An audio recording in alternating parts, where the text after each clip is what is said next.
Good afternoon and welcome. Why not say, as always, good evening to all of those who will be connecting with us later on as well. But welcome to this amazing Saturday when we come together to connect with one another. Still streaming online, connecting online, but we hope that we can send our warm hearts, prayers, and connections to your home as well. And most importantly, to our hearts, right? Although we're connecting this way, it's we always like to not only welcome but also thank you for allowing us in your life, in your environment, which is so important to all of us. Today we have an amazing talk with Alba, but before we pass the word to Alba and our formal introduction, let us read a passage as usual of the book Happy Life by Joanna de Angelis. This is the old version of the book, so it's page 139. In its message, if I can get this right, 118. When Joanna de Angelis says, accept people just as they appear to you. This arrogant man that you do not like is sick and may not know it. This recalcitrant gentleman is unhappy with himself, within himself. The demanding acquaintance has nerve problems. Some who appear proud are merely suffering from conflicts that they try to hide. Others, who appear to be indifferent, are experiencing terrible fears. The earth is a great hospital of souls. The person who sees you just superficially has no way of analyzing you correctly. Let everyone be what they are and not what they want them to be. This way, dear friends, let us join our minds and our hearts to pray together. As we are praying, we invite everyone to perhaps repeat the words, or if you want to say your prayer, as we are saying as well, if you wanted to redirect the words to someone or to a group of people, or perhaps the unstable areas of the planet right now are, let us do so. But the thing is to intentionally be connected to this moment. So this way, we ask our dear Creator to guide us all during this moment, during this connection that we have established with one another. All the preparations that we have done yesterday, today, to be here together, to allow ourselves to engage with the speaker today, to engage with the message, and to truly exemplify in our hearts so we can then share with others and to put into practice what we have learned or what we have been reminded throughout this moment. Let us ask that you guide the heart and mind of Alba Morales today, who will speak with us about love. We also give ourselves a moment of silence so we can send this vibration to our brothers and sisters who are in need, those who are in despair, those who are going through the difficulties of war within themselves, internally, as well as the wars of the external, the fights, the difficult moments that have been created and have been sparked around the world. Let us then send them this good vibration in a moment of silence.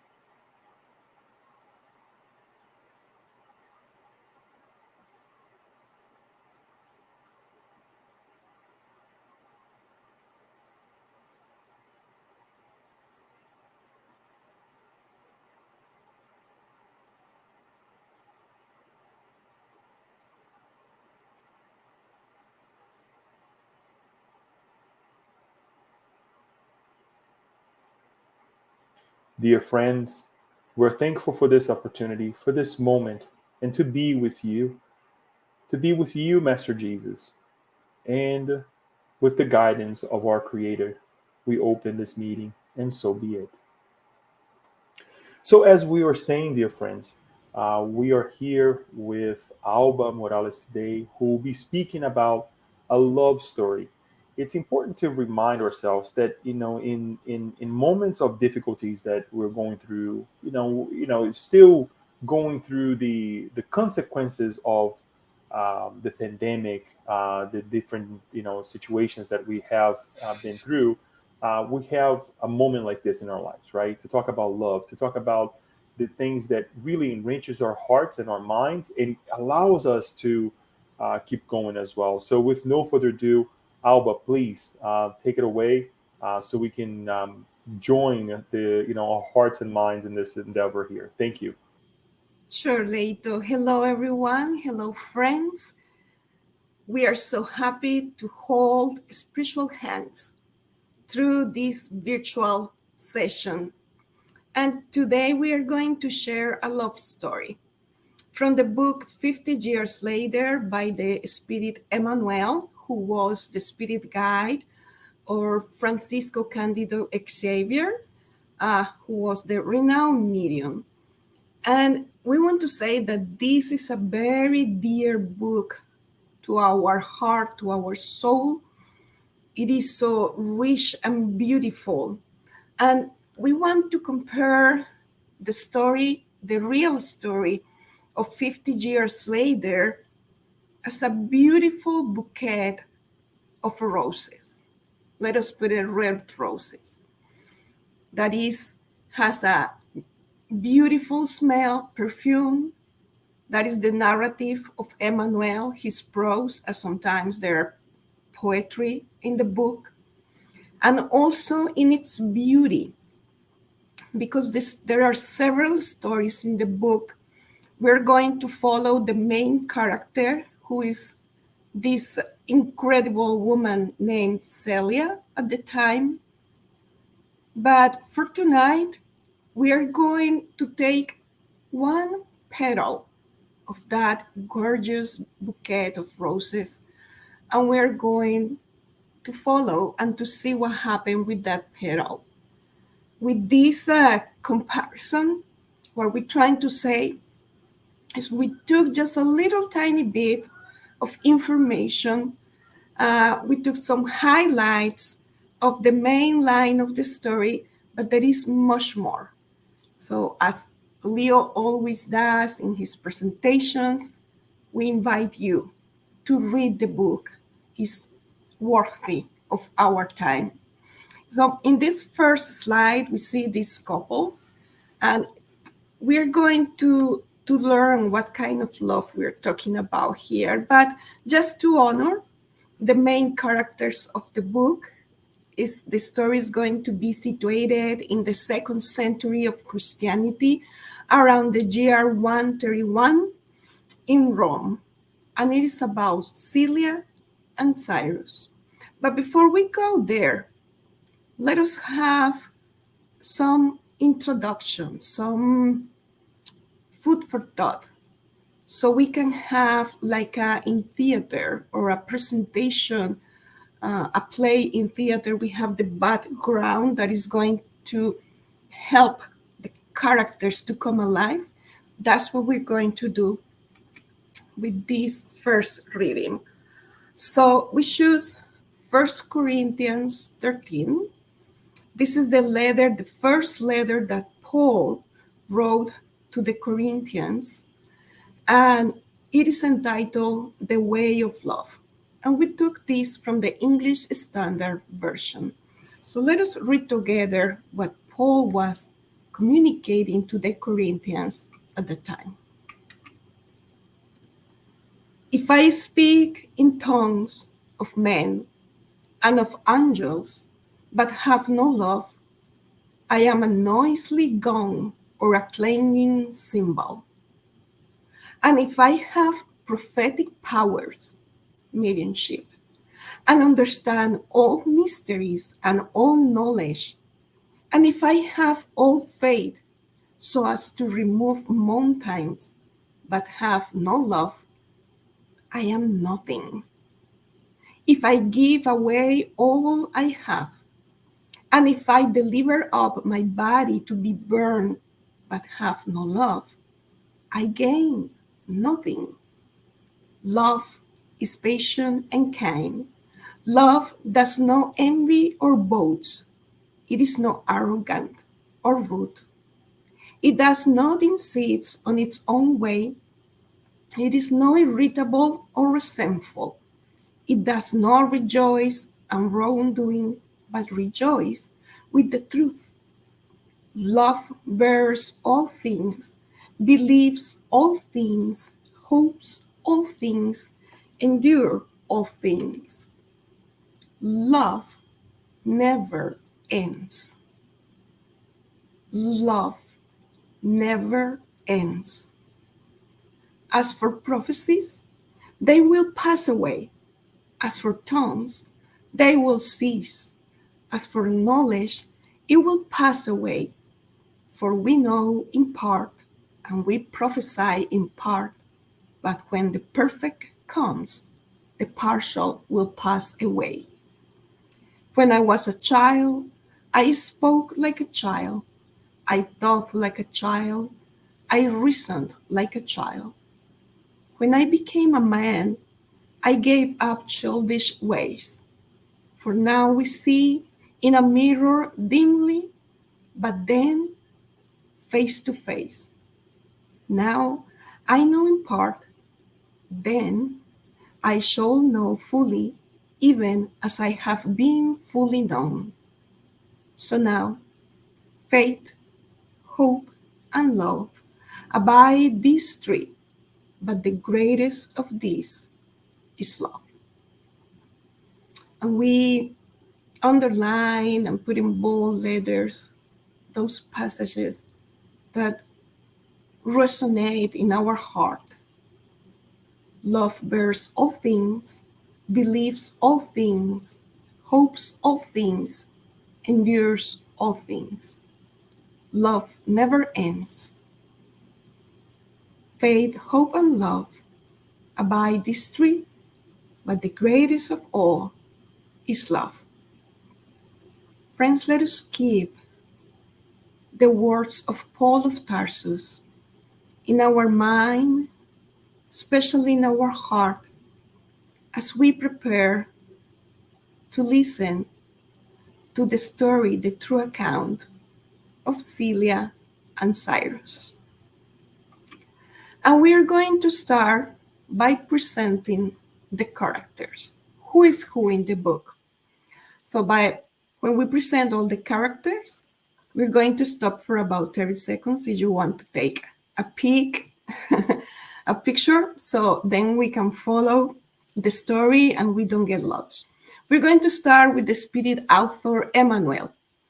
Emmanuel clarifies in the introduction of the book that in his previous existences and the book 2000 years ago, he was the Roman senator Publius Lentulus, very arrogant and aristocratic man of the time. Then he reincarnates. He have a very quick reincarnation, and after that one, he reborn as a slave Nestorious.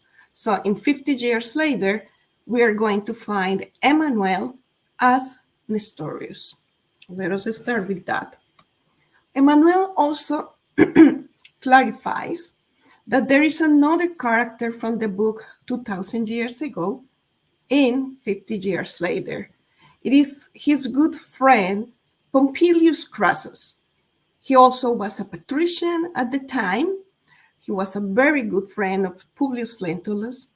And currently, in our current story, he's going to be, or he is, in his reincarnation, Elvidius Lucius, censor of Rome. Elvidius Lucius. And then we have his wife, Alba Lucinia, and their kids, Helvidia, which is the oldest daughter, and Celia, the youngest daughter, and is the main character of the story. Along with them, we have Caius Fabricius, which is Helvidius' friend and is going to be Elvidia's husband. So at the beginning of the book, they're just friends, a friend of the family, and by mid of the book, Elvidia and Caius Fabricius get married. So Caius Fabricius become Elvidius' son-in-law. And we have Cneius Lucius, which is Helvidius' father, and obviously Celia's grandfather. Cneius Lucius, he occupied a prominent position in the Roman Empire. And he was very respected among everyone, among patricians and among the people of Rome and the empire. He was a very wise, gentle, and fair man that at this moment of the book, who was already retired, and he has this beautiful house very close to the Thamesis, which is the river that goes through Rome. And we have other characters. Claudia Sabina, which was Elvidio's former lover. This happened when they were teenagers. They have this very quick and passionate relationship that didn't end in anything because Claudia Sabina didn't have a social position in the Rome society at the time. She just was a person of the town, and therefore Elvidio Lucius couldn't marry her, and he married a patrician who was Alba Lucinia. And then we have Lollius Ubiquus, which is Claudia's husband and is the Roman prefect.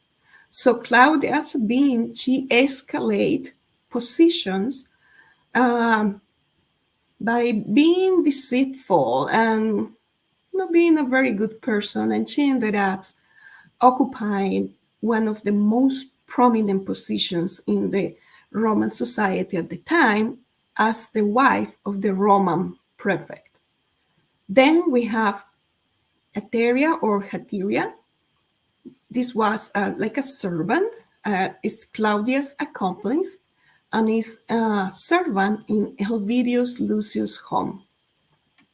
And finally, we have Cyrus.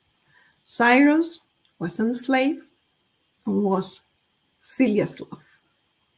So let us take here like 30 seconds if you want to take a picture of this slide, so then we don't get lost in the story. Okay? All of them, they are going to be entangled in this story. Okay, let us continue. Let us start. So we like to visualize what Emmanuel is narrating here because he is a great writer and he describes the cities, the different cities that is mentioned in the book with such exactitude that we wish we could draw a map, especially of Rome, of the streets, and the most important places in Rome, etc., etc. But for our understanding of the story, we're going to have 3 different scenarios. The first one, if you see here, we're going to start in Judea. Okay, so let us remember, this is the 2nd century of the Roman Empire, and everything that is in the dark orange belongs to the Roman Empire. So we're going to start in Judea, in a small town very close to Jerusalem. From them, the second scenario is going to be in Rome, where the story takes interesting flavor. We don't want to spoil it. And we are going to end the story, across the Mediterranean Sea. We're going to travel to Alexandria. Actually, it is a place close to Alexandria. So we have these 3 scenarios, and we're going to start in Judea. So in this small town of city, Smyrna, Judea, we find this Roman family, the Elvidius Lucius home. And his home was designed, he has this design of it's a mix of between Roman and Greek architecture. At the time, Romans were admirers of the Greek arts and architecture, so they start incorporating these in their buildings and in their day-to-day living. So here we have Elvidius Lucius. his wife Alba Lucinia, his two daughters Elvidia and Celia. And Elvidius Lucius is preparing himself, the whole family, to go back to Rome after so many years of serving the empire in this small city. However, he is waiting for his good friend Caius Fabricius. Caius Fabricius, remember, he is going to be his future son-in-law. So Caius Fabricius is entering Smyrna with all the pomp and all the honors that a Roman officer could receive. So he enters the city, and Emmanuel describes that he is going in this litter that was carried by humans, isn't it? But slaves, and they were carrying the leader, and he was very dignified there. And behind the leader, it was this man with a very attractive figure, around 40 years old, but because of his dress and his kind of sadness on his face, he didn't look like he has the same stature of the Roman officer. It seems like he was a slave. Anyways, Caius Fabricius arrives to Helvidius' house. They have a great encounter there. They start interchanging news about what happened in Judea recently. Actually, in Jerusalem, it was the very last revolution of the Israel, the Jewish people trying to get independence from the Roman Empire. They couldn't do it, as we know in history. So this is a moment in which Romans, they feel very solid about all the cities and countries that they have been dominated. And it's like some sort of moment of peace. And that's why Helvidius is going back to Rome. So after interchanging news, because Caius Fabricius is Elvidius Lucius' friend, Elvidius Lucius confessed to him a concern. He's concerned that his youngest daughter, Celia, is suffering from an illness, or she is not the same. Celia, it is a beautiful patrician young lady around 18 years old, with all the beauty of the Roman girls at the time, very delicate, very wise, very educated.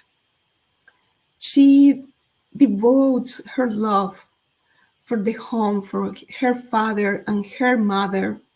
She's very obedient and subtle in her manners. However, by being in Judea, in Smyrna, she is exposed to the crazy teachings of this Israeli man, Jesus. Elvidius Lucius can understand why his beloved child is now spending hours and hours praying to a God that he doesn't know, why his child is now interacting with the slaves as if they were her friends and treating them fairly and with kindness and compassion.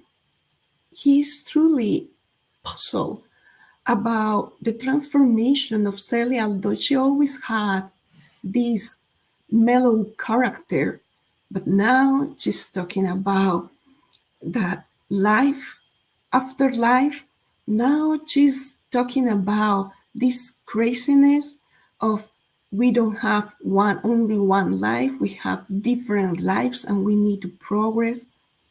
So he decides, and he is confiding this to his friend Caius Fabricius, that once they return to Rome, Elvidius Lucius is going to talk with his father, Cneius Lucius, and is going to let Celia in his house so the grandfather can take her out of this madness.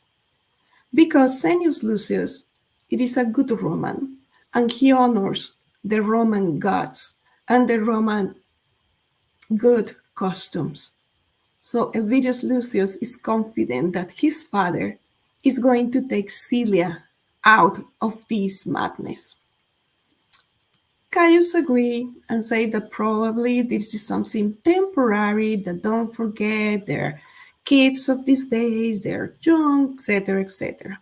And they change the conversation, and Caius Fabricius can't wait to tell Elvidius Lucius that he brought a great gift to him. So Elvidius Lucius is eager to see what was the gift. When Caius Fabricius called the man that was walking, actually running behind the leader. And here we have the man. His name is Nestorious. Let us remember, Nestorious was the Senator Publius Lentulus, and he is Emmanuel. So Caius Fabricius is very happy on presenting Nestorius as a gift. But that moment, Alba Lucinia and the two daughters enter the living room and join the conversation. And they're kind of like questioning why this guy was standing up in that corner of the room. So Caius Fabricius starts talking about great things about Nestorius. It is a jewel that he found in Jerusalem. And Nestorius, it is a slave that is different than anyone. Is very wise, is very quiet, but is very knowledgeable. He knows Roman history better than any of the teachers of masters in Rome. He knows the Greek authors, and he is very well educated. So Caius Fabricius thought that this will be a great gift for Elvidius' daughters, so the daughters can continue their education with a tutor at home. Caius Elvidius Lucius was very happy, and he applauded the gift, and he said, yes, I want to take him. However, Alba Lucinia was like, what do you mean? Oh, he could be a very knowledgeable guy, but I have like two teenagers, daughters, very young and beautiful. How is the moral character of this guy? And the two guys, Elvidius and Caius, they were really feel embarrassed about the situation. However, Caius Fabricius gave his word to Alba Lucinia that Nestorius was a very venerable, honorable man, that he will respect her home and her daughters up to the most. So then, Alba Lucinias just keep thinking and approach her husband and whisper something in his ears. And then her husband kind of nod with her head. And Alba Lucinias says to Nestorius, our daughters will avail themselves of the intellectual assistance of a free man. Nestorius, our house declares you free forever. So at the time, any patrician could free their slaves just by their word. For Alba Lucinia was very important that this new servant, this new slave that is going to be interacting with her daughters on a daily basis, was a free man. Because Alba Lucinia, first of all, she believes in freedom, although the customs of the time was to have slaves. And also she thought that a man of his intellectual stature must be free. And then she asked Nestorius about his story. He said that he was born in Ephesus, Greece, and his background was from Judea, from Israel. And he moved with his wife and his little son to Greece. Then in Greece, the Roman Empire in this city invade the city. His wife dies. Nestorious was taken as a slave, and his young boy, around 10 years old or so, is also taken as a slave. And Nestorius never got to know again what happened with his son. From Greece, he's taken to Rome under the service an eminent patrician or senator at the time, and is there under the this household that he started learning and reading because his master was a benevolent master that allowed him to learn and to read, and therefore that's the way he got his education. So after Alba Lucinius declares his freedom, he very humbles, and actually Emmanuel narrates. Then, to the surprise of all, Nestorius rose from his corner and walking to the center of the room, he knelt before his benefactors and humbly kissed Alba Lucinia's feet. Nestorius at the time, very knowledgeable man, very humble man. And then the whole family moved to Rome. So we're going to our second scenario. They start a new life in Rome. They were missing their friends and their customs. However, the family, the Lucius family, spent several years in a province, like let's see it in the countryside, that when they arrive to the life in Rome, they are overwhelmed, especially Elvidius Lucius and Alba Lucinia, by the social responsibilities that they have. They need to show up to Adrianus. Adrianus is the emperor of the time. So Adrianus, he loves to have these banquets and parties and meetings. And Elvidius Lucius and his wife, they need to show up to these social events, even if they don't want it, even if they don't like it. They were feeling uncomfortable by the deceiving situations. Nobody was honest and genuine over there. Everybody was trying to escalate positions and the gossiping. And we know how it was at the time, isn't it? So aside from that, Elvidius Lucius, he goes to his father, Cneius Lucius, here he is, and explain to him his concerns about Cilia. Cneius Lucius listened with an open heart and mind and say, okay, my son, bring my granddaughter to my house and I will take her out of these crazy ideas of being humble and charitable. Being humble, charitable, and kind, there were three words considered not as a moral values, but as a weakness in a person by the Romans in the time. So they were really concerned about Cilia acting in that way. So Cilia goes to her grandfather, and they just get well together. And the grandfather says to Cilia that he's there to listen to her. He expressed that her father is concerned and he wants to help her, but she needs to tell him the whole truth so he can understand what is going on in her heart and in her mind. And he is very genuine about it. So Cilia, she feels comfortable with her grandfather, and they have a connection that they couldn't understand at the time. So she starts, first of all, expressing with such a mature manner for an 18-year-old about the teachings of Jesus, about love, about fraternity, about solidarity. She actually has some scrolls with fragments of the gospel. So she reads from some fragments to her grandfather and she starts doing reflections.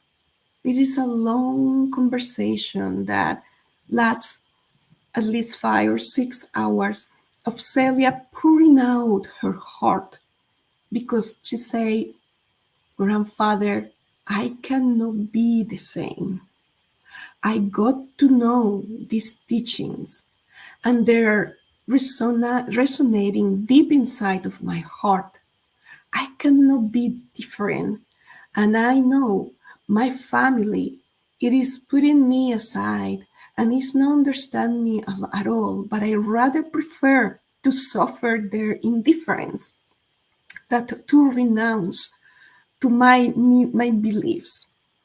Senius Lucius, smart guy.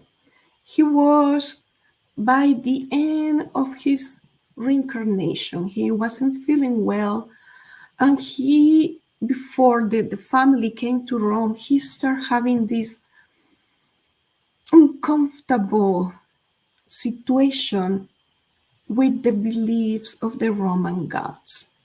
He wasn't convinced at all now. He was longing for something new.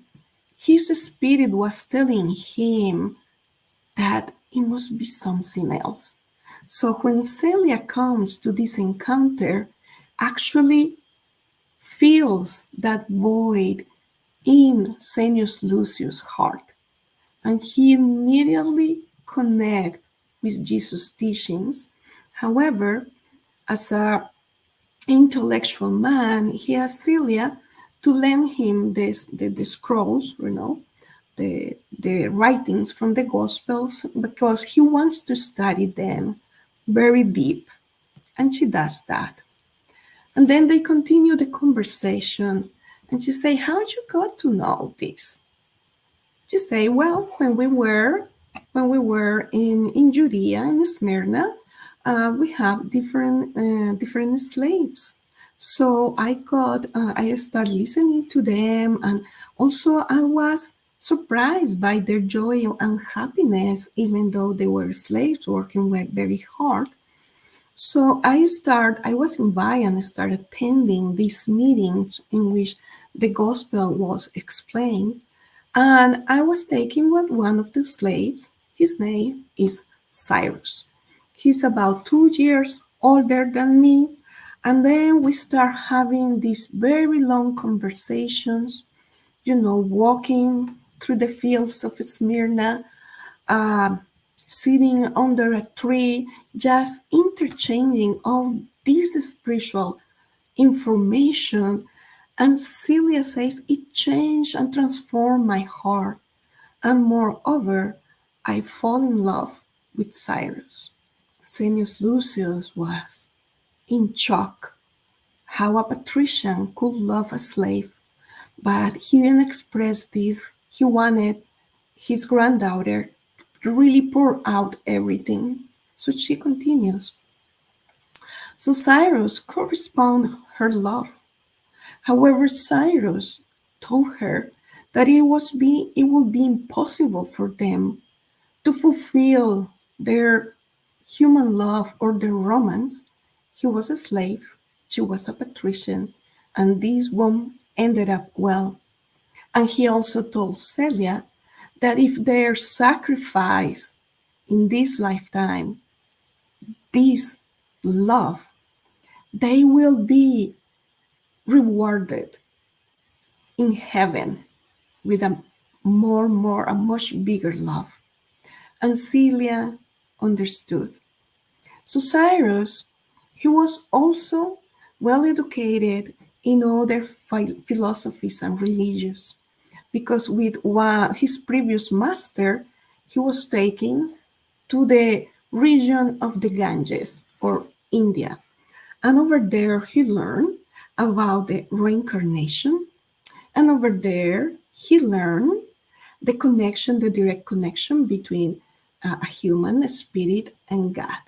And then he was moved to Judea, in which he got to know by first Christians firsthand, some Christians, They were descendants of Christians that follow apostles, that follow Jesus. So he got to know also Jesus' teachings, and for him, it was the answer for his life. And he embraced his teachings, and he felt the necessity to spread the good news to everyone, and that is why he invited Celia to these meetings. Well, everything is going very well, isn't it? However, one day the family, Elvidius Lucius family, they went to their summer visit and they took Cyrus with them. Because Cyrus was a man that was helping not only with the house, but also was helping Elvidius Lucius with his business, paperwork and everything. So they went to their summer visit, and the parents, Celia's parents, they start noticing that these two are spending too much time together, just walking and talking. One day, the family decide to go in a boat trip. The three ladies of the house and Cyrus, he was the one who was, paddling. When all of a sudden it came a big wave in the lake and turned the boat with such a bad luck that Celia fall and she started drowning. So without hesitating, Cyrus, he just throw himself in the water, hold Celia, and take her out of the water. And everybody was really, really pleased by Cyrus' attitude. So they give him even more opportunities in the home. Like he was almost like a family member. And because of his heroic act, they give Cyrus their freedom. However, there is always a however. The manager of the house, he was jealous about all this situation. He was sneaky and he started following the two lovebirds. He passed this news to Elvidius Lucius. And Elvidius Lucius, he felt betrayed. So without hesitating, he just wanted to kill Cyrus. But by dishonoring his house, he thinks Celia is also being dishonored, but it is not. It was a platonic relationship. So Alba Lucinia again intervened and say that violence and death won't bring anything good to their family. So Elvidius Lucius, he changed his mind and decided to exile Cyrus without the opportunity of saying bye to Celia. So Cyrus have a brief moment to see her in front of everybody, and he said to her, "For those who love each other throughout the sacrosanct bonds of the soul, there are neither prejudice nor obstacles in space and time." He is telling Celia, "We're going to meet again, my love. Therefore, we will continue to love each other while we wait for the light of the Lord's kingdom." And he left. And Celia never ever knew about him. Since that day, her heart was broken. And she cried and weeps in her grandfather's arms. Unconsolable, her grandfather understands her. And he said to her, "My child, I wish your father could listen to you and understand what was going on in your soul and in your mind. And instead of trying to change her, Sennius Lucius embraced her. And since that day, Sennius Lucius secretly embraced Christianity." And we're going to stop here, make a pause, and we are going to see other characters in the story. Okay? So we have Lollius Ubicus and her disciple wife, Claudia Sabina. Lollius Ubicus and Claudia Sabina, they didn't love each other. It was a marriage by convenience. She was gorgeous, beautiful. She learned the etiquette of the woman at the time, and he was smart, ambitious. He just wanted to have power and money, but they didn't love each other, really. And Claudia Sabina, she never forget Elvidius Lucius for abandoning her when they were teenagers. And she got to know that the family was coming to Rome, and the family actually was looking for new slaves and servants. So she has a accomplice, an old woman called Ateria. And this old woman was serving her for different situations, you know.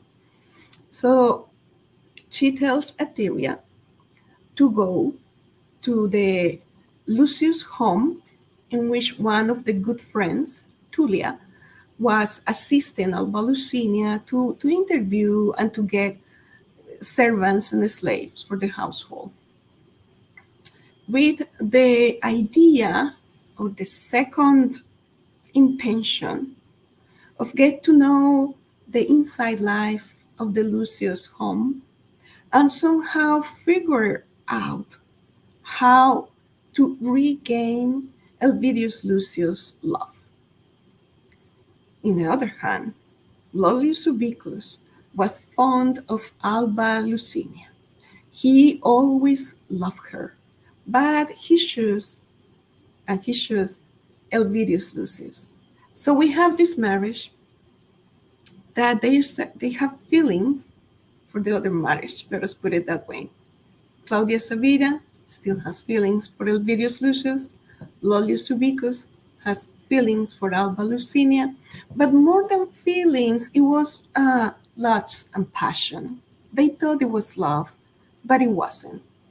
So Ateria, it is a very sneaky person.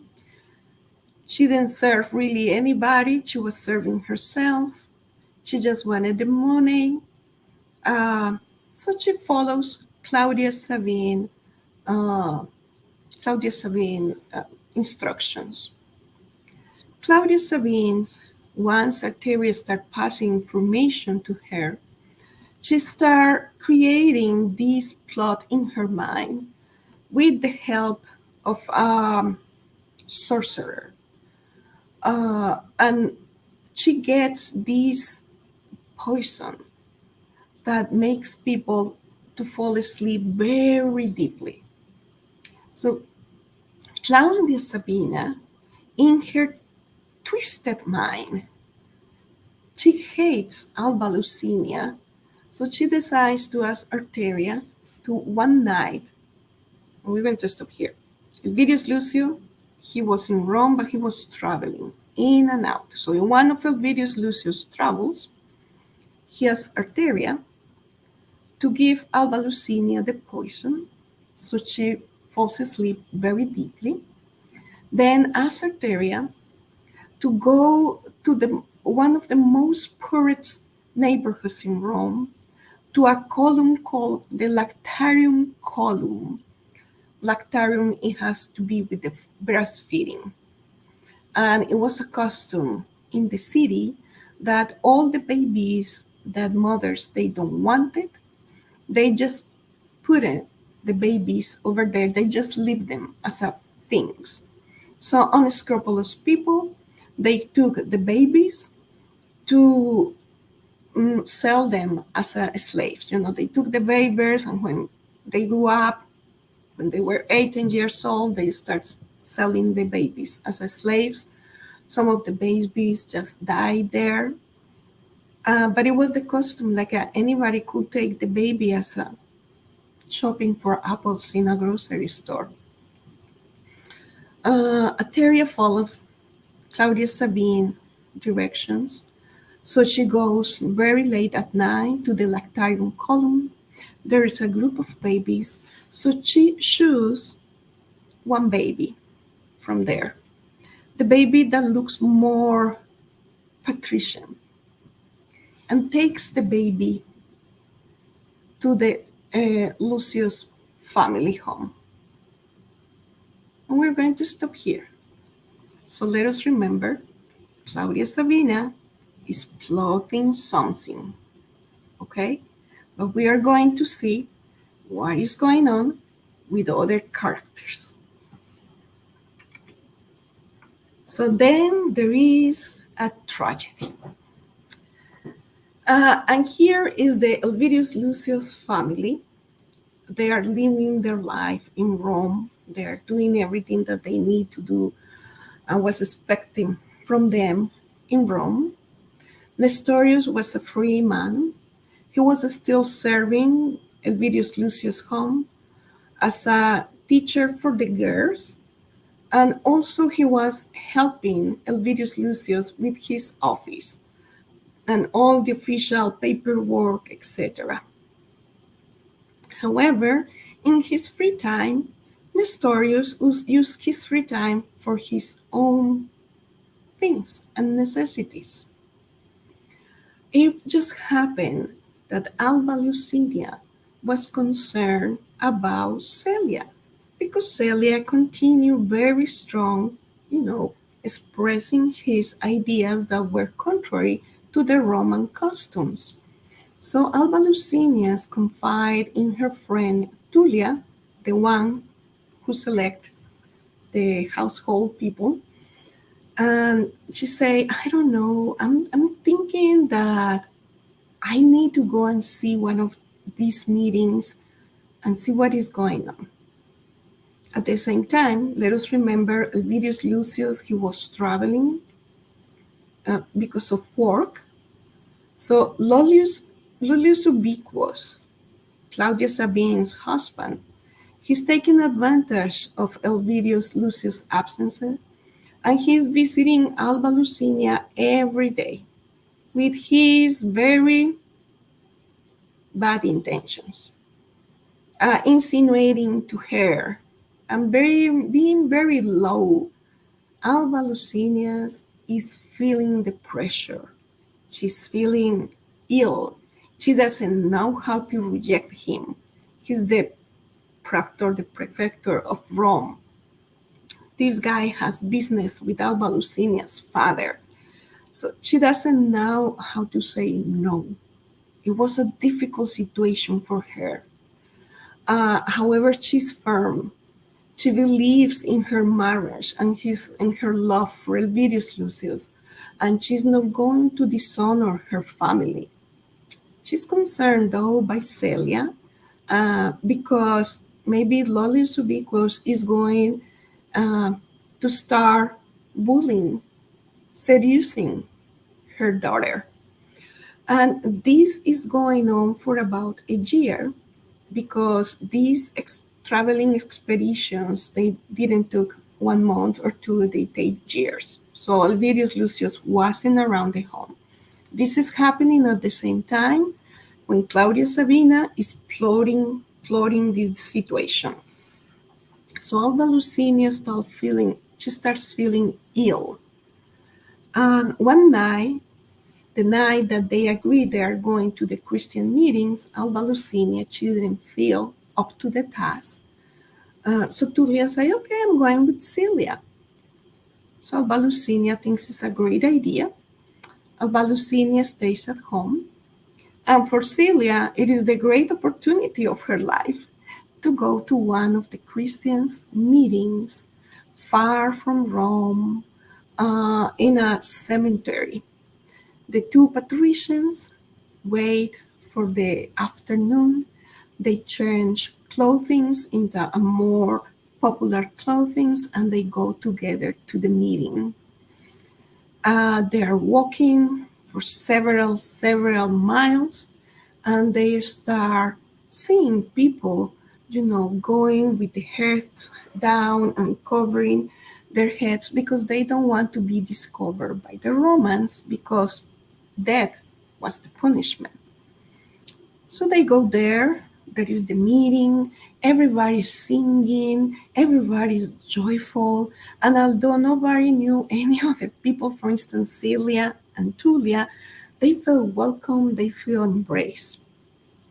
Then it was a man in the front of the audience, and he gives an announce. He announced that Polycarp was a benevolent old Christian that was giving explanations of the gospel and preaching. Why not? Uh, Near to Rome, and he was well known. So this man announced that he has been captured by the Romans, he's in jail, and he is waiting for death penalty. So everybody is taken in shock, everybody is with a sorrowful heart. However, they say, this man announced and say, well, since we are here, we can pray together, but we need someone who coordinates the meeting. Is there any volunteer? And by Celia's and Tullia's surprise, there is a man in the multitude that he's raised his hand and he goes to the front and is Nestorious. Nestorious was using his free time to attend these secret Christians meetings. That was his secret life. Nestorius started the night with a beautiful prayer for Polycarp and everybody, and he started expressing these loving and enlightening words. Everybody was just enraptured by his tenderness and his passion for the new world and the kingdom of God that was about to start. At the end of the night, as we do in our Spiritist teachings meetings in person, everything was end, and some people approached Nestorius with questions, with concerns. He was the speaker of the night. So Celia and Tulia, they decide to wait. Tulia had the intention to ask him for a magical cure for Alba leukemia, because Tulia, he couldn't grasp the whole situation. This was her first time and she was kind of lost. Celia was in her uh, jam. So she was so happy. She approached the story and she said, why you never told me that you were attending these meetings? And he said, I respect my masters and I honor Roman customs. So when I am at work, I am doing my work, and I will keep for myself my private life. They were having this conversation when a young man was approaching them. And it was, there was candles and this type of light. When the young man was closer to the group, Celia recognized him, and her heart was beating in her chest like never before. At the same time, Nestorius turned to see the man, and he also had a look of surprise. Well, we have here our dear Cyrus. So they have this re-encounter with Celia. They couldn't believe, they were very happy. And Nestorius re-encountered his son. Remember the 10-year-old boy who was lost forever, who was taken as a slave? Here he is Nestorius. And here we understand that nothing is by chance, that people that is around us is not by chance. There is a story and a connection among all of us. So let us continue for the sake of time. So everybody was joyful, except Tulia. He was clueless. She was confused. It was almost dawn, so let us see. The two women left the house. When the afternoon begins, they walk, they go to this place, and then there is a service that lasts all night, so it was almost dawn. So for safety, Nestorius and Cyrus, they walk the woman to Elvidius Lucius' house to make sure they are safe. Sirius and Celia, they make promises of seeing each other that later than day.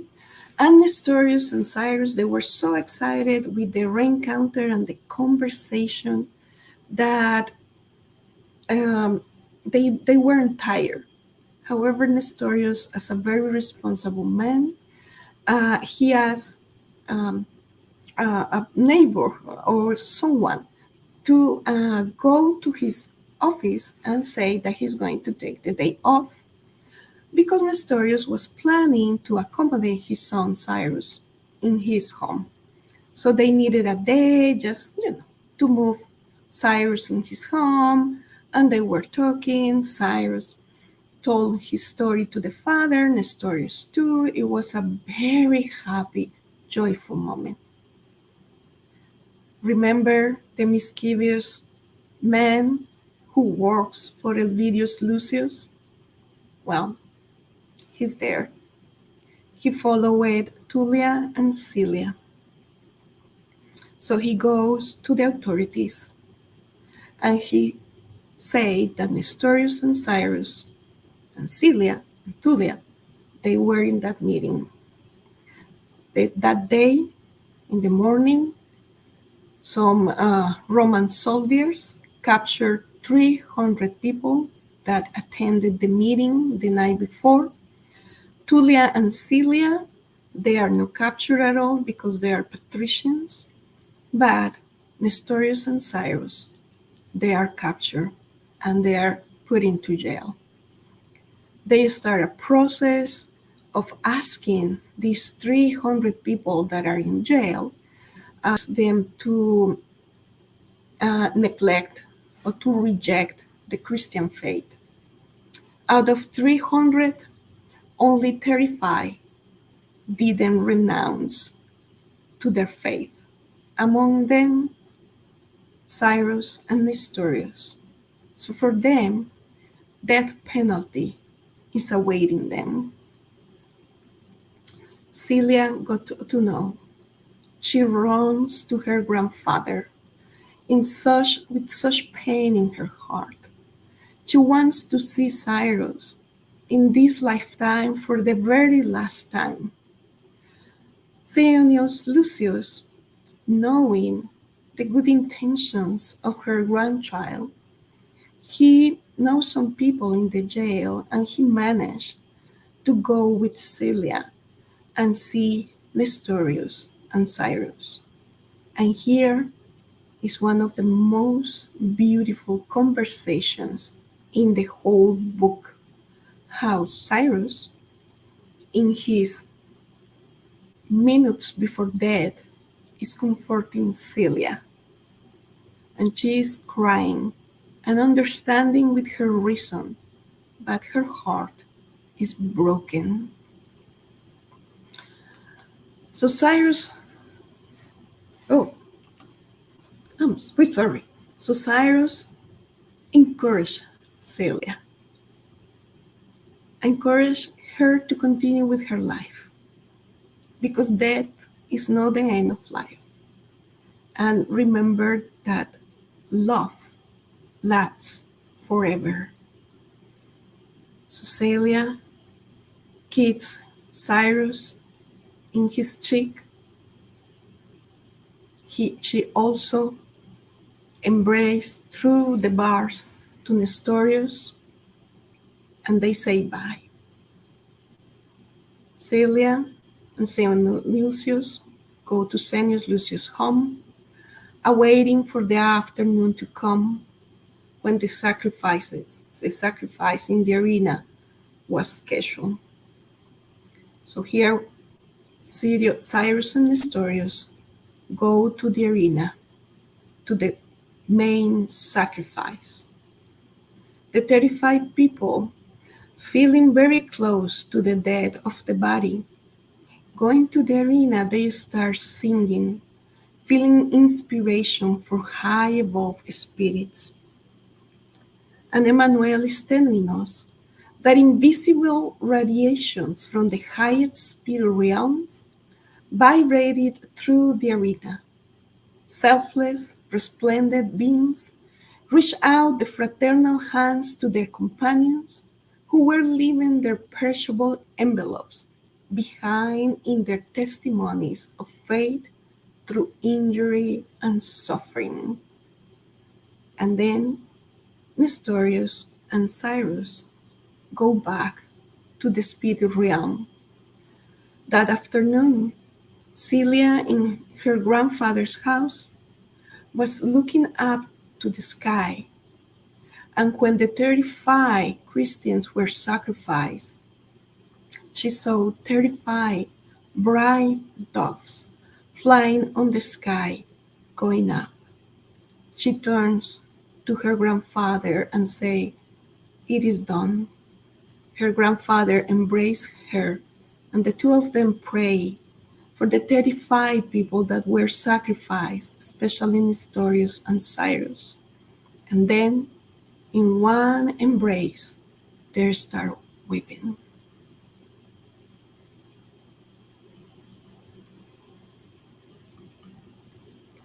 2 years has passed, and let us check the time. Okay.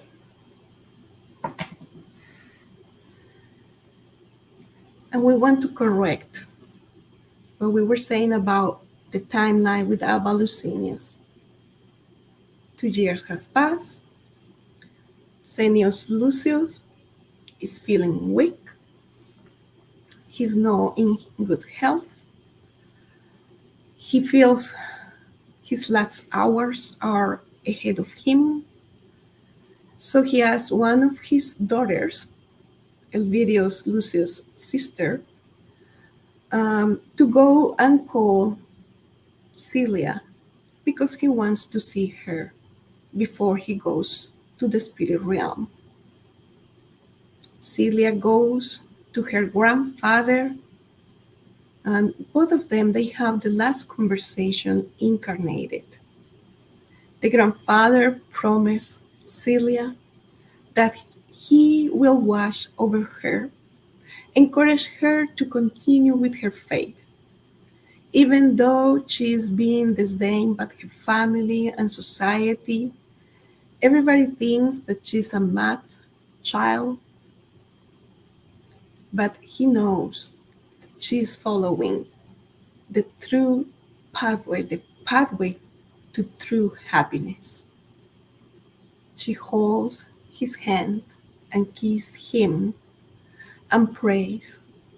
When she's praying, she starts seeing beautiful spirits around her. Among them is Nestorious. Nestorious smiled to her and said that he is helping with the discarnation of Senius Lucius, and he is going to be all right. They are preparing a good place to him in the spiritual city that all of them are currently living.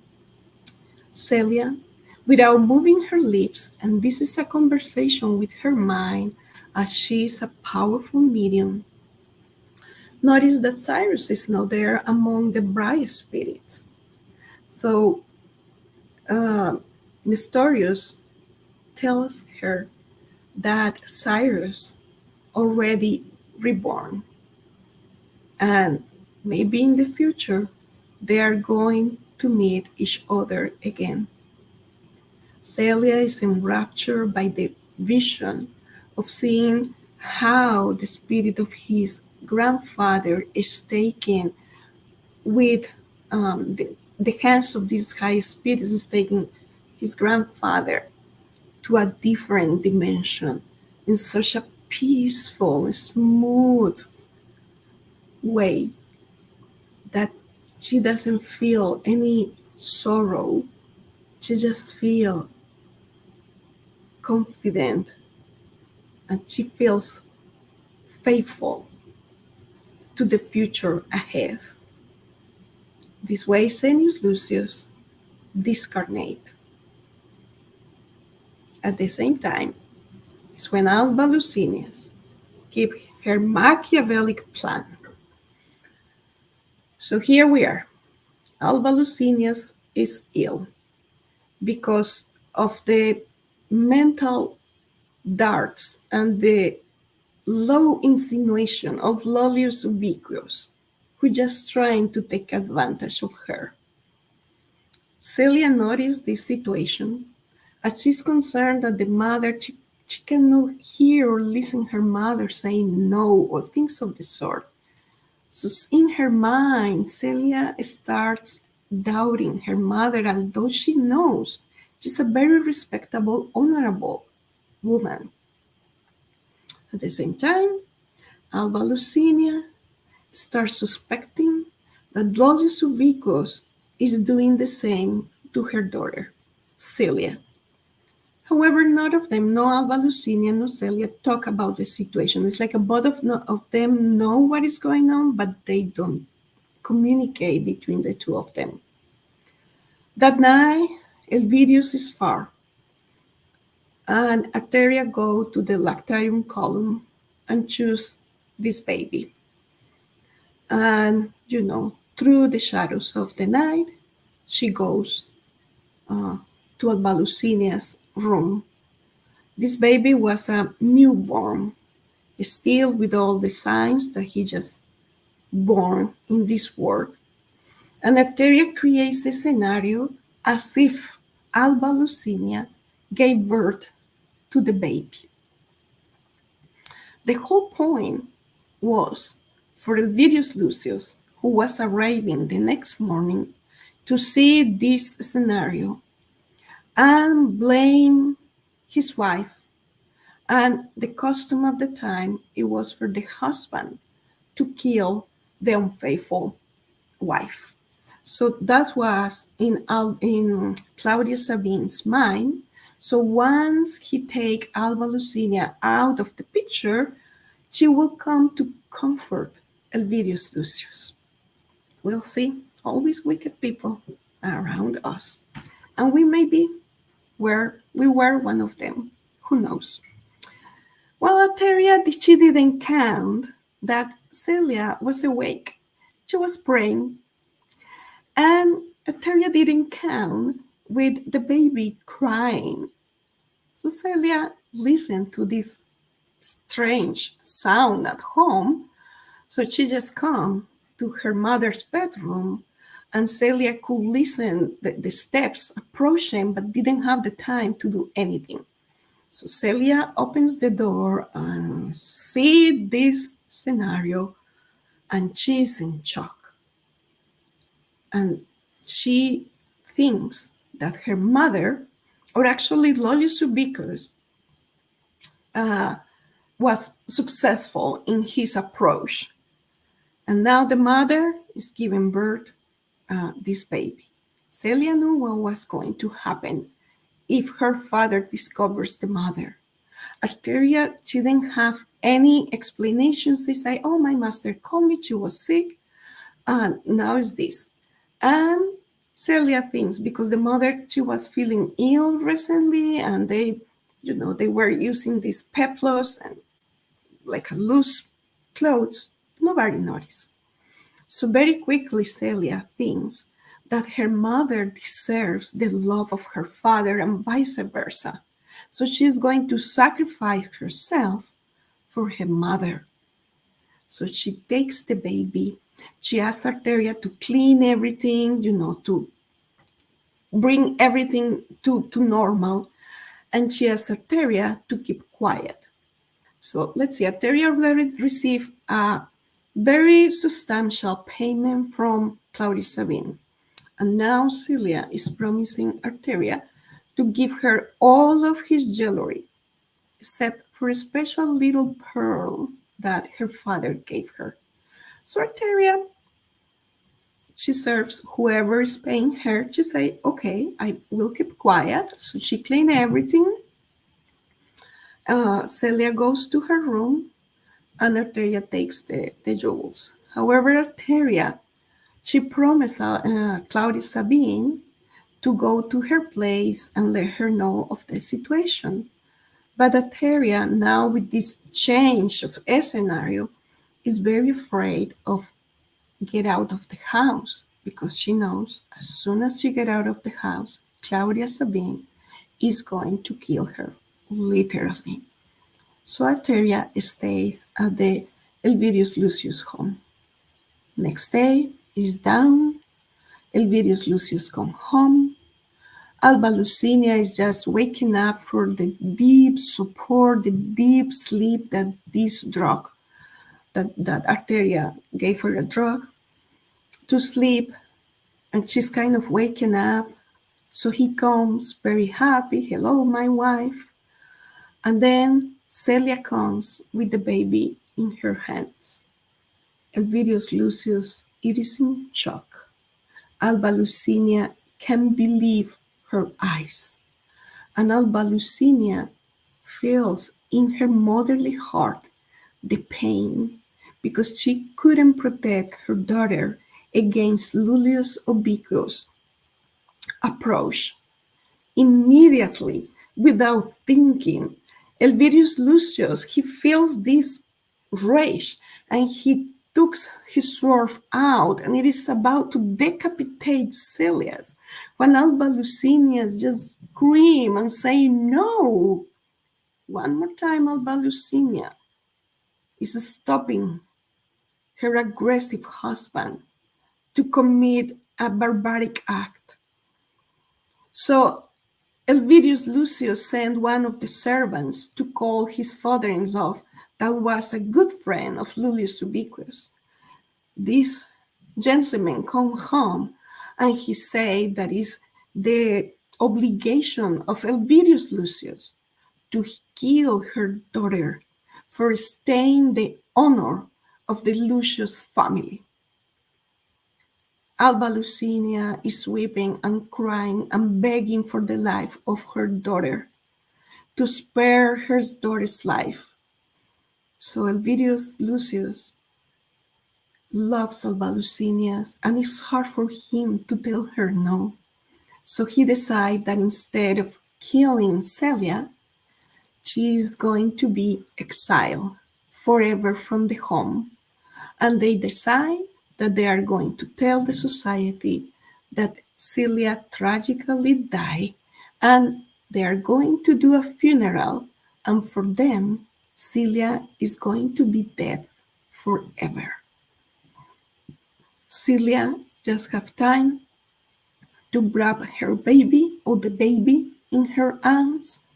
She say bye to her mother and she gets on the street and run and run and run. She gets to one of the poorest neighborhoods of Rome. She didn't know that it's already noon. She didn't feel she's thirsty and hungry. The baby is just quiet, sleeping. She just sits at one of the bridges that goes to this poorest neighborhood when a woman approached her and see the distress in the eyes of this young woman and invite her to her house.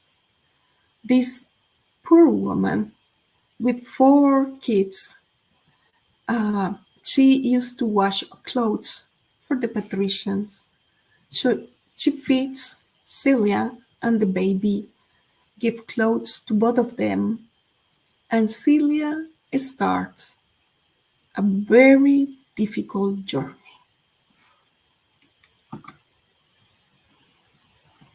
So here we are in the dangerous journey. We moved to Judea, to Rome, and now we are traveling to a place close to Alexandria, and our story is about to wrap. So bear with us. Celia started this dangerous journey. There is danger for a single beautiful woman at the time, and for a woman who literally never left her house. So she started this journey with like an in automatic uh, mode. She didn't know where to go. She just knew that she needed to get out of Rome. And she just feel inspiration. Take this road, go through this mountain, go to this place. But she was still in a state of shock. There is a long description of her journey in the book. However, we are going to choose one of the scenarios there in her journey. She's already far from Rome. She's heading to the Mediterranean by foot. She finds some people in her journey that helps her, and they identify themselves as Christians. And she's embracing this baby as her own, even though she just received it that night without knowing anything. So here is Celia in the mountains in Italy, mountains where there's still a lot of wolves, and it was very wild at the time. She didn't have food, she didn't have anything, and she was by herself. That night, she finds this cave, this they describe as a grotto. So she goes inside the cave and puts some branches and things to cover the entrance, and she starts hearing the wolves very nearby. And she was praying that the baby keep quiet, because if the baby start crying, wolves will find her. Night comes, and it is a very dark night. It is cloudy night. The moon is not there at all, and inside of the cave is dark. She cannot even see her very own hands. So she's feeling tired. She's feeling disheartened. She's feeling at the end of her rope. Although there is a little light that she has in her heart. So she decides to pray, fervently pray. And she is holding the baby who is sleeping very deep. And in her prayer, she starts seeing how the cave start being illuminated as for several lights or candle lights, and all of a sudden it's not dark, it is no night. And then when she could see clearly, it is her grandfather, Cneus Lucius, and he comes there to comfort her. And he says the following: Celia, whispered the loving and beneficent spirit, God bless you in the harsh torments of material life. Blessed are you who should sacrifice as if you had received a favorable command from the Master. Do not weaken in your most grievous hours, because among the flowers of heaven there is someone who accompanies you in your suffering and strengthens the fibers of your exiled spirit. Never feel forsaken, because we extend our fraternal hands to you from the beyond. All pain, my child, passes like a flash of lightning or the veils of fog melted by the sun. Only joy is perennial. Only joy reaches eternity. And she feels the comfort, and she holds the baby close to her heart, and she knows that that baby is her beloved, her love, Cyrus. She continues her journey. She goes to a town in which she finds an old friend of her grandfather. As a matter of fact, Cneius Lucius, in these conversations, guides Celia to go to this town and ask for this specific gentleman who once was a Roman senator and then he became a Christian and therefore he was rejected by society. So now he's living like some sort of monastic life. He went to a place close to Alexandria, to a monastery, and he spent several years there. This specific gentleman has a daughter, and he is concerned about the moral destiny of her daughter, who lives in Rome, from party to party, and all the situations that we described before. So he decides to leave the monastery and goes and search for her daughter. With such bad luck, between quotations, that when he finds her daughter, she was also in the last hours of her incarnated life. So they have a rencounter and the daughter discarnates.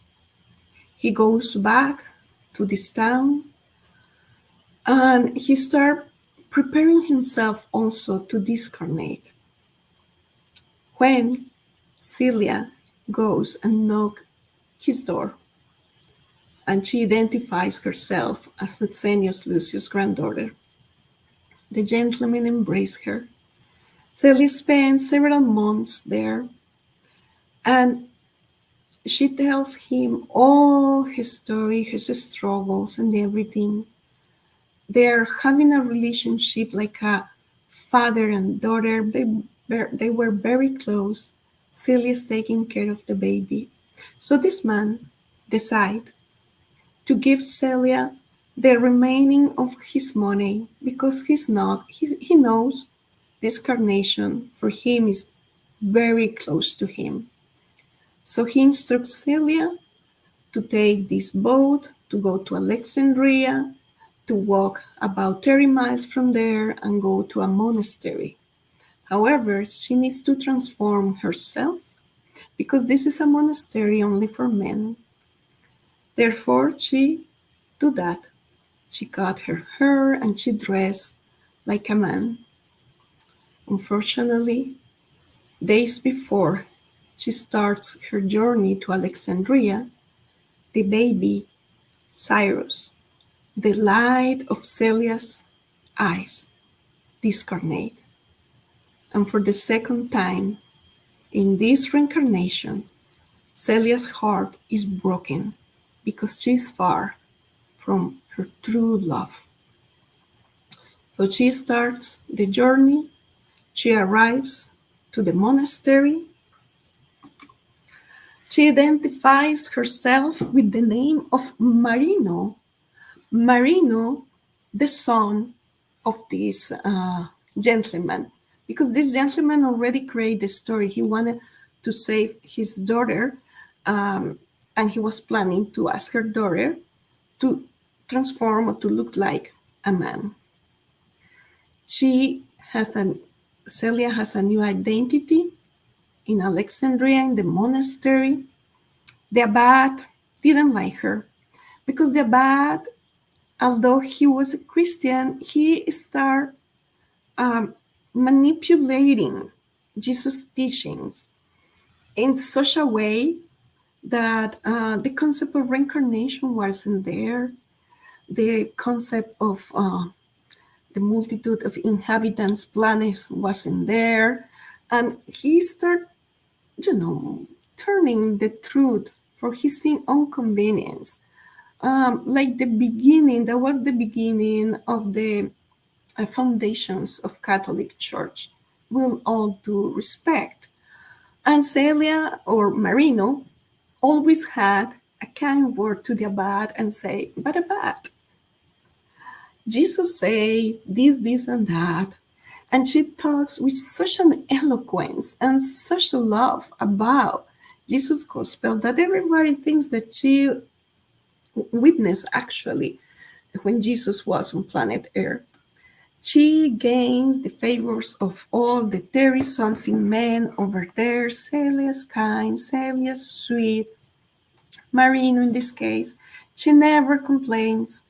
So the bat, every day around 11 a.m. or so, they have this meeting with the other monks, and the bat preach the word. And say, Marino, at this time, always had something to say, very respectful, but to the point. So the bat got the idea to give Celia a new job.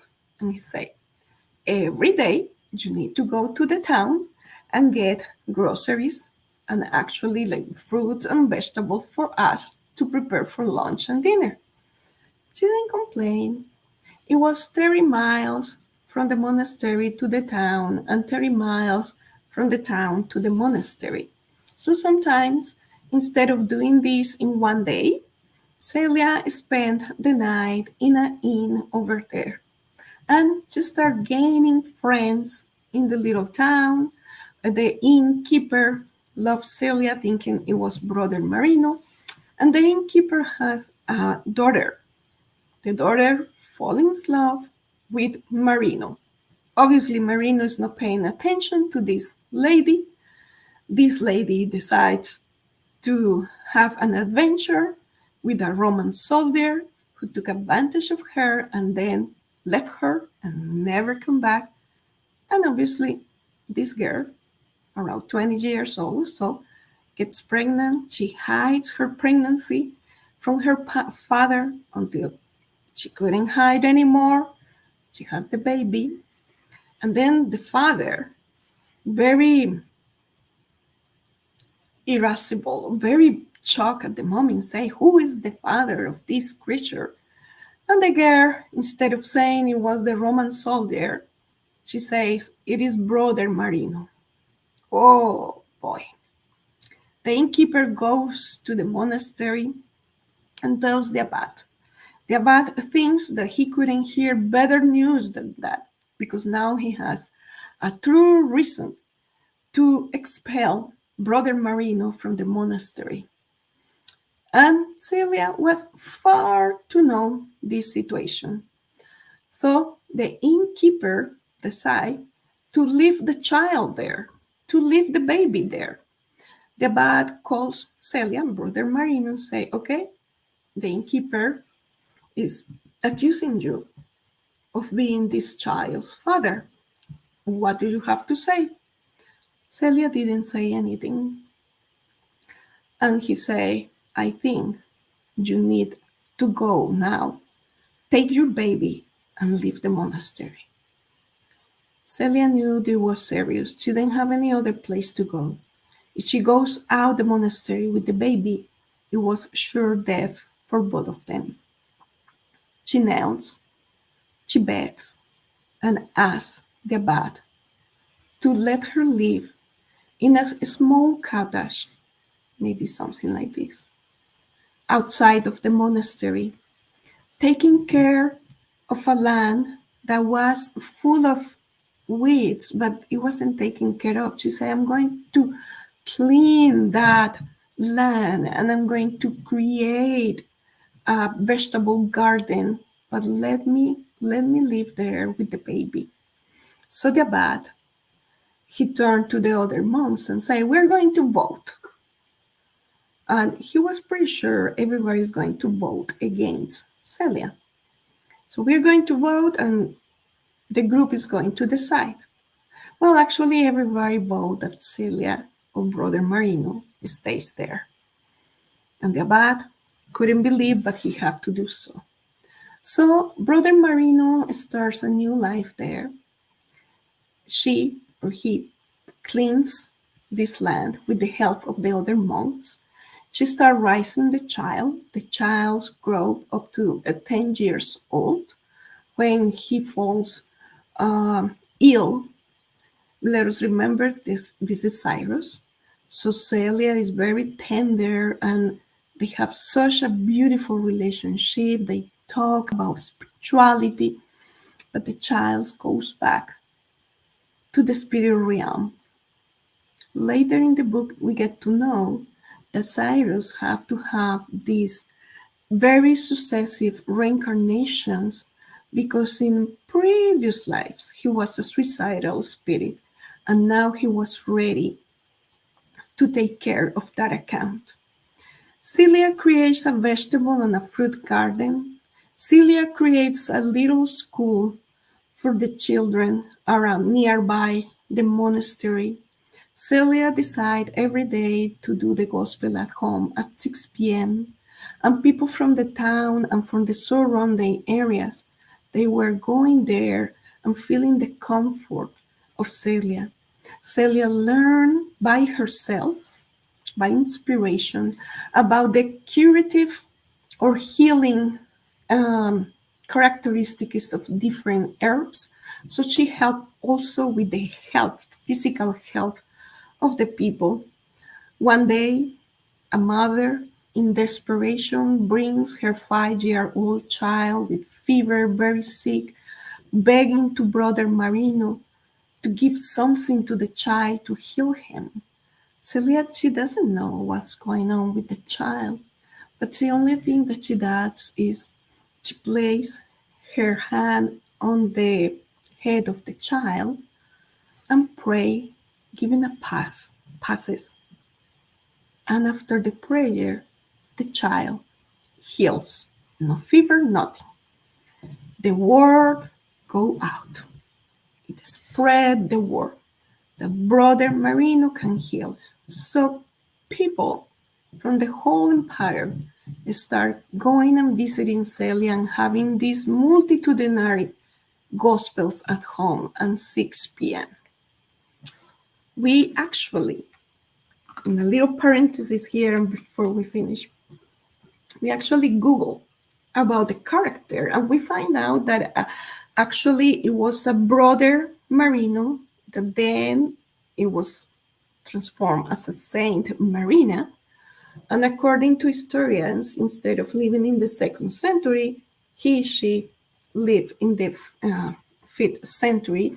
But the characteristics that we are narrating here of a woman wearing man clothes are passing as a man is there. You Google and you will find out. Anyways, our characters in Rome, Virius Lucius, Alba Lucinia, they couldn't be happy anymore after Celia's situation, even though they were having everything that a person could want: position, fame, fortune. Alba Lucinia's health decay, very consumed by remorse. Arteria stays with them as a faithful servant. And after so many years, Arteria, being very old, asked her masters if she could go and pass her last days in her hometown with her children. And they say, okay. So months pass by, and Arteria goes back to Elvidius Lucius' house. And she demands to talk with Elvidius Lucius and Alba Lucinia. And everybody's like, hey, you're a servant. How come you demand? Anyways, they go because they appreciate her. They learn to love her. They truly believe she was very loyal to them. Arteria starts her story to them, asking for forgiveness because she has the intuition her last days on earth are coming and she needs to confess the truth. They were puzzled. Arteria says that she converted herself to Christianity and she needs to go and ask for forgiveness before she goes to the spirit realm. Then Arteria narrates all the truth about the situation of Celia, the baby, Claudia, Sabine, everything. Alba Lucinia enters in a shock and she enters in a coma-like situation. Everything happens very quick. Elvidio Lucius wants to kill Arteria, but he's concerned about his wife. So he calls for the doctors of the time. Nothing helps Alba Lucinia to get out of the coma state. Elvidio Lucius is prostrated in pain. Some other situations with his father-in-law and Claudia Sabine and Lollius Ubicus is happening, a complete tragedy that we're not going to bring here. Anyways, Arteria left the home because nothing happened. When she was walking from Elvidius Lucius' home to her town, she was assaulted for two robbers, and they killed her, and they disposed the body on the Thamesis, and nobody knew what happened with Arteria. This was actually an opportunity for her, and as later on Emmanuel narrates, that she herself asked to the father to have a terrible death, so somehow she can repay all the evil that she did to others. Alba Lucinia passed away. Elvidius Lucius is desperate. He cannot find peace. Knowing the truth, he used his fortune to go through whole Italy seeking for Celia, and he couldn't find her. He goes back to his house with a aching heart. A friend of him come to visit him, and this friend, that was a patrician also, said that he is convert to Christianity and invite Helvidius Lucius to one of the meetings. Helvidius Lucius just go just because. He doesn't have any reason to live anymore. He hears the encouraging words of the speaker that night, and he starts feeling some hope in his heart, although he couldn't understand all this Jesus Christianity situation. His friend also mentioned to him that Elvidius Lucius should go to Alexandria to visit Brother Marino because he has healing powers. Isn't it? It's interesting. So Elvidius Lucius says, I don't have anything to lose. Let me go there. Elvidius Lucius goes to the monastery and finds Brother Marino. Brother Marino recognized his father. Celia recognized his father, but she decided not to reveal to him his new identity. Elvidius Lucius joins the gospel at home that day, and he humbly requests to stay with Brother Marino in the small hut that he was living. A whole patrician asked him for this. Celia allowed him to stay, and they spent a week or so in very enlightening conversations. Elvidius Lucius is putting his heart out to his daughter without knowing, seeking for direction, for inspiration. His life doesn't have any sense anymore. So Brother Marino advised him to go back to Rome and to do for other single mothers what he didn't do for her daughter when she was a single mother with a baby that wasn't her own, but it was a single mother. So Elvidius Lucius, he goes far and beyond of that. He sells everything that he has. He uses his fortune to help single mothers with children, to feed them, to give them a shelter. He helps the ill and the sick. He goes to the poorest neighborhood of Rome and uses his fortune to help them to buy medicines. And he completely change his life. He felt that he wanted to go back one more time to see Brother Marino, to feel the comfort in his spirit. But he was feeling very, very ill. So he returns after a year or so to Alexandria and find Brother Marino. He humbly asked Brother Marino if he could bless him because he knows his last days were approaching. Again, he said he wanted to see Celia and ask for forgiveness. This time, Celia decides to reveal her identity. She still have the little pearl that her father gave him where he was a teenager, as well the dress that she was using in that unfortunately morning of her exile. So she goes to another room in the hut and she changed her, monk clothes, and she dresses as herself and present to her father. Her father couldn't believe what her eyes was seeing. At the moment he couldn't talk, but in her heart he felt the tender love of her daughter.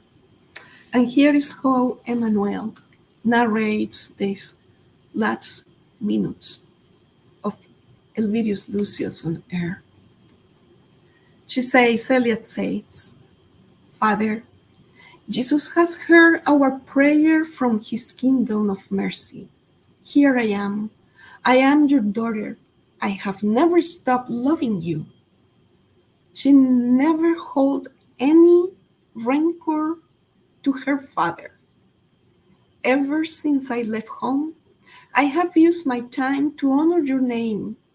What else do you wish for me to say to you to show my affection and love? Elvidius Lucius shed copious tears, enveloping his beloved daughter in a loving, indescribable look. She knelt down and prayed aloud, with tears of love and gratitude to the Almighty.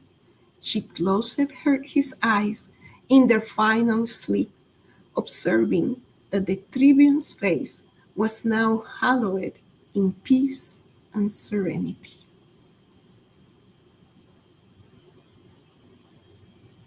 The story didn't end here. Many, many, many years go by. Celia, Brother Marino gets sick of living in the outdoors, very harsh situations. So she passed away. The monks, the people of the town, the people in the surroundings mourn her.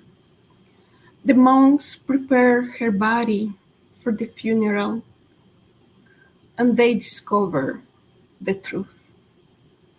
The abbot couldn't believe, and the abbot let the innkeeper know the true identity of Brother Marino and how Brother Marino never defended himself against the blame, against the lie. She always accepted everything with love and kindness. It was a very, very loving funeral with scenes and songs of the monks. And then, in her last breath, she can see the room full of light with all the beloved spirits, the beings that she loved the most, Cyrus, Senor Lucius, her father, her mother, Nestorious. And she goes to a higher plane than everyone else because she was example of true Christianity.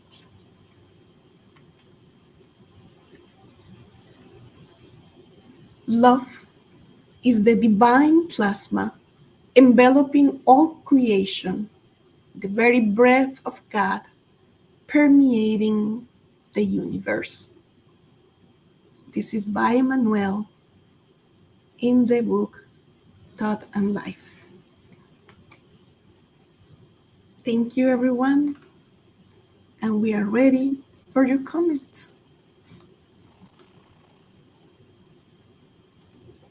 Alba, thank you so much. Can you hear me? Alba, can you hear me? I can hear you very well, Leito. Okay, thank you. I wasn't sure if it was coming out here because I couldn't see any. Oh my God, I didn't realize that I can't hear you. I don't know. Okay, 1 second. And I'm so sorry I went far and beyond in the time. I didn't realize. I guess I need to change this here. 1 moment. Can you hear me now? Yes. Okay, perfect. All right, so thank you so much for this amazing reminder for some of us and a new story for all of us that you shared here. In times like that we're going through right now, I think it's important for us to illuminate our minds and our hearts with the true exemplification of love, right? And it is truly one of the, I would say, not the best or not the main, or but one of many of stories that we read from Emmanuel, that we read from Spiritism, that exemplifies this idea of love. And I'm glad that you went deep into the stories, into the time as well, because love can be exemplified, and will always be exemplified, no matter the times, no matter the conditions, right? Despite the age, gender, whatever it is, right? Can be exemplified in any time of our life. So I think that this is an amazing reminder, especially again during the times that we're going through, that we're questioning ourselves, our surroundings, in terms, where's the love, right? It's there. So thank you. I would like to, say thank you for all of those who followed us and connect with us in this moment. And we do have a couple questions here. I do have one which I would like to start. Uh, as since this is something that you mentioned in the beginning, you mentioned that there is the book 2,000 years ago and then 50 years after, right? Um, One question that I would actually like to pose to, so that you can explain everyone, um, is that do we have to read one to read the other? Since in a way this is a sequence, does it make No, sense just to read the 50 years after? no, really, no. And actually, there are four books, isn't it? 2,000 years ago, 50 years later, or after, and then uh, hold on, because I'm not saying this in sequence. There is the poem Stephen and the Hail Cries, and the four of them they can be read independently. Mhm. Perfect, thank you. I would like also to make a comment here a comment that Daniel brought to us saying, I am curious to know if Celia is the same character spirit as Alcyone in the book Renunciation. Oh, Daniel. I don't know at the moment. I don't know if she came back. I don't have that very fresh in my memory, to tell you the truth, but it's very likely that she was Alcyone in Renunciation, yes, because the personality is very similar. Very well, thank you, Alba. I am not sure either, but that's something that we can take it aside and do that research as well. Yeah. But in any case, we'll continue with a comment here by Yasko saying, very interesting to realize that before the great trials, Celia was granted with spiritual tools, Christ's teachings, to help to endure her difficult enlightening journey with the support from her grandfather. It makes me wonder about our trial, our guardian angels, in our encounter with Spiritism. To say, Jasko, you comment, yes, the whole purpose for us bringing the Celia's story, it was to see that she is no, she wasn't a privileged spirit. She is a spirit like us, and all of us.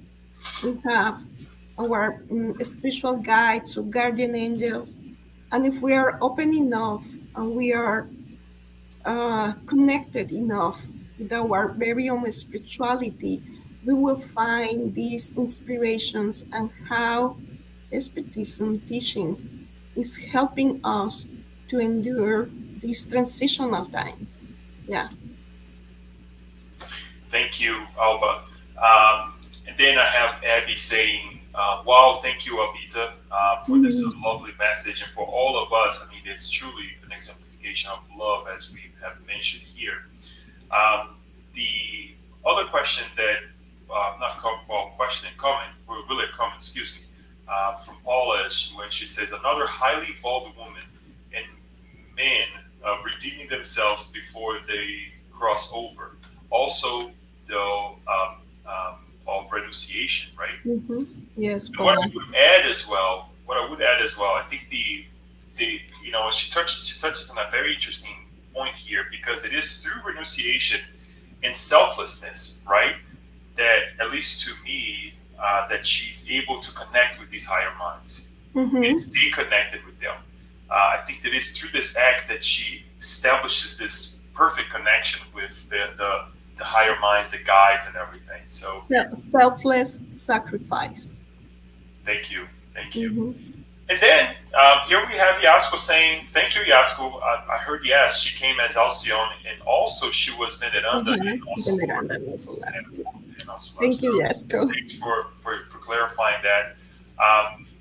Alba, I know you spoke quite a bit, and you really gave us this amazing. I know it's a little bit lengthy, but hey, again, the way I see is this, right? Um, yes, I mean, we usually try to keep this at 1 hour, the tops 1 hour and a half. But if we weren't here, what we would be doing? And I know all of us were busy, right? All of us we are, have many things to do.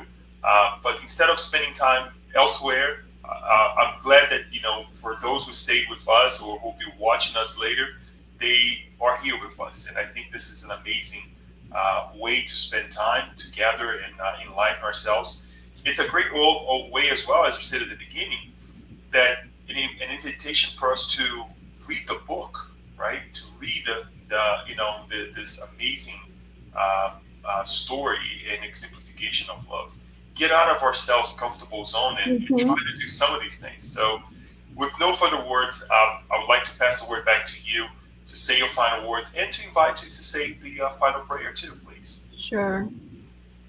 As a final word, love is the answer. If we have doubts, if we're in distress, whatever situation we are going through, love is the answer. So let us all together keep our minds and hearts united in this blessed moment, and let us be grateful with the high evolved spirituality. Let us be grateful with Emmanuel and Chico Xavier, who brought to us this example of selflessness, sacrifice, and renunciation. We are thankful because we know that going to our terrestrial trials, we are not alone and we are not forsaken. May the love of the Father, Mother God shower us, enveloping us, and may His or her love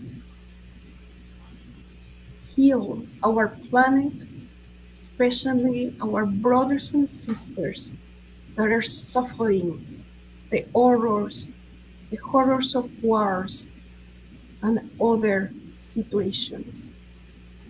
We feel your love and we are grateful, and so be it.